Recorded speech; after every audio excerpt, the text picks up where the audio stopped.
ajarbelajar.com. Belajar, berbagi, berkontribusi. Halo rekan-rekan semua, kembali lagi di channel Ajar Belajar bersama aku, Mini Tutor Ragil. Kali ini kita mau ajak rekan-rekan semua nih untuk review sedikit bagian dari scene film sambil belajar farmasi. Bersama aku, Ragil Anang Santoso, di Belajar Farmasi dari Film. Yang kali ini, kita akan mengenal lebih dekat dengan naloxone, antagonis yang baik untuk overdosis morfin. Nah, rekan-rekan di sini siapa yang udah nonton Knives Out? Film ini mengisahkan sebuah keluarga besar yang terpaksa terlibat dalam suatu kasus kematian sang kakek, Harlan Trombi. Di salah satu scene-nya, Martha Cabrera sang perawat tidak sengaja memberikan 100 mg morfin yang diinjeksikan ke dalam tubuh Harlan Trombi, sang kakek yang ia rawat. Seketika dia sadar bahwa morfin yang diinjeksikan melebihi, bahkan sangat-sangat melebihi batas dosis lazim dari morfin. Martha pun segera mencari penawar untuk mengatasi keracunan morfin tersebut menggunakan naloxone. Dari salah satu scene tersebut, mungkin sebagian orang berpikir, memang seberapa bahaya sih jika dosis morfin yang berlebih dalam tubuh? Lalu mengapa harus menggunakan naloxone? Memang bagaimana mekanisme naloxone dapat mengatasi keracunan morfin tersebut? Mari kita bahas lebih lanjut.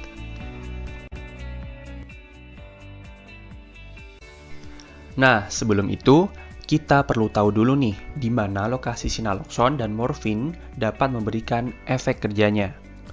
Kedua obat tersebut sama-sama berikatan secara spesifik di reseptor opioid. Reseptor opioid terdiri dari 3 reseptor utama, di mana masing-masing jenisnya akan menghasilkan respon spesifik apabila teraktivasi. Yang pertama ada reseptor mu, memberikan respon berupa pengurang rasa nyeri, perlambatan laju pernafasan, serta penurunan kerja saluran pencernaan. Yang kedua ada reseptor kappa, memberikan respon berupa rasa mengantuk dan proses meiosis. Serta yang ketiga ada reseptor delta, apabila teraktivasi memberikan respon berupa efek halusinasi dan efek ketergantungan. Lalu, ketiga macam reseptor tersebut dapat teraktivasi jika yang menempel ialah senyawa yang bersifat agonis. Salah satunya ialah morfin yang bersifat agonis kuat. Dikatakan agonis karena ketika morfin mengaktifasi reseptor opioid, maka seseorang akan merasakan beberapa hal seperti relaksasi, euforia, berkurang rasa nyeri yang dirasakan, serta laju pernafasan yang melambat. Hal itu dapat terjadi jika digunakan dalam rentang dosis yang sesuai. Namun, apabila morfin yang diberikan dalam dosis yang tidak lazim, seperti yang terjadi pada kasus Harlan Trombi di scene tersebut, alih-alih bukan perasaan relaksasi yang diterima, malah laju pernafasan yang terus-menerus melambat, menyebabkan suplai oksigen berkurang, serta kadar karbon dioksida meningkat karena terhambat untuk dikeluarkan. Dan sebagai akibatnya, terjadilah gejala-gejala overdosis morfin seperti berikut. Yang pertama akan terdampak ialah depresiasi laju pernafasan yang mengakibatkan gangguan pernafasan.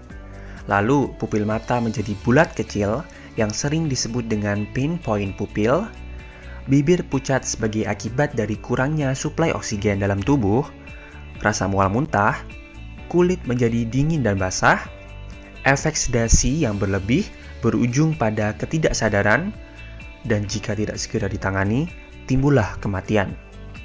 Sehingga dari sinilah peran antidotum sangat penting untuk mengatasi overdosis morfin. Naloxone pertama kali dikembangkan pada tahun 1960 oleh Jack Fishman bersama rekannya Moses Lowenstein sebagai antagonis kompetitif reseptor opioid. Dikatakan antagonis karena ketika senyawa tersebut berikatan dengan reseptor opioid, maka reseptor tersebut tidak akan teraktivasi dan menghentikan reaksi overdosis dari morfin. Berikut mekanisme singkatnya.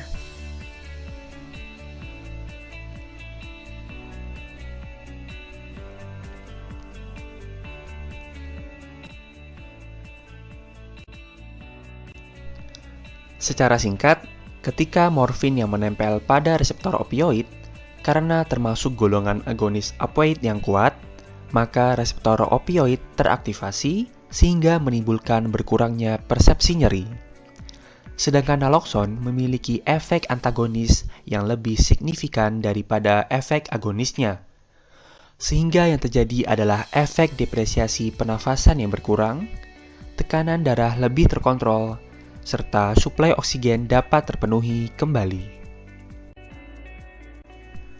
Meskipun secara struktur mirip, namun kekuatan ikatan naloxon terhadap reseptor opioid lebih tinggi daripada morfin, sehingga efek depresiasi pernafasan yang berlebih bisa terkendali karena naloxon dapat menggeser morfin yang telah menduduki reseptor opioid tersebut. Dapat dibilang, kelebihan dari naloxon sendiri ialah aman, efektivitas tinggi, dan tidak menimbulkan efek adiktif layaknya morfin dan golongan opioid lainnya.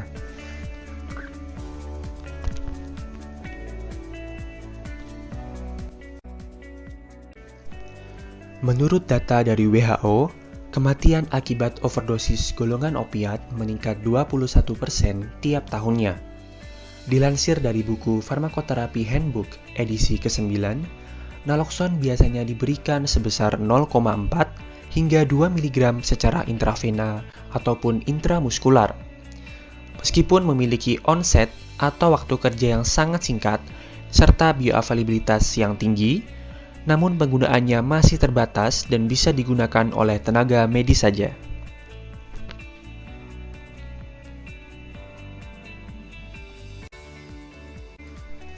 Oleh karena itu, sejak tahun 2015 silam, telah dikembangkan sediaan baru berupa naloxon nasal spray, yang menurut website chemistryworld.com memiliki dosis 4 mg tiap single pack-nya dengan bioavailabilitas sebesar 50%. Keuntungan menggunakan sediaan ini ialah lebih sederhana dan mudah diaplikasikan bagi masyarakat yang bukan tenaga kesehatan. Meskipun begitu, keberadaan sediaan ini sepertinya belum beredar di apotek-apotek Indonesia. Mungkin karena angka kematian akibat overdosis morfin di Indonesia tergolong masih rendah. Itulah rekan-rekan sekalian, penjelasan singkat terkait peran, mekanisme, serta perkembangan naloxon, antidotum bagi overdosis morfin. Jadi, kita sudah mengetahui bersama betapa paniknya Martha Cabrera mencari naloxon untuk mengatasi overdosis morfin yang dialami oleh sang kakek, Harlan Trombi. Tapi, for your information nih rekan-rekan, di scene berikutnya terungkap sudah dalang dibalik kematian sang kakek, Harlan Trombi. Ternyata bukan Martha si perawat loh. Siapa ya kira-kira? Bagi yang belum nonton, cari tahu sendiri ya. Sekian dulu konten perdana dari aku. Semoga apa yang aku bagikan ke rekan-rekan ini dapat sedikit menambah info seputar dunia kefarmasian. Kritik dan saran diperbolehkan banget nih untuk perkembangan konten aku. Bisa langsung tulis di kolom komentar ataupun hubungi aku via media sosial di bawah ini. Stay safe everyone. Thank you for watching. Salam sehat, salam apoteker. Jangan lupa ya untuk like, subscribe, dan yang paling penting isi feedback konstruktif untuk Mini Tutor.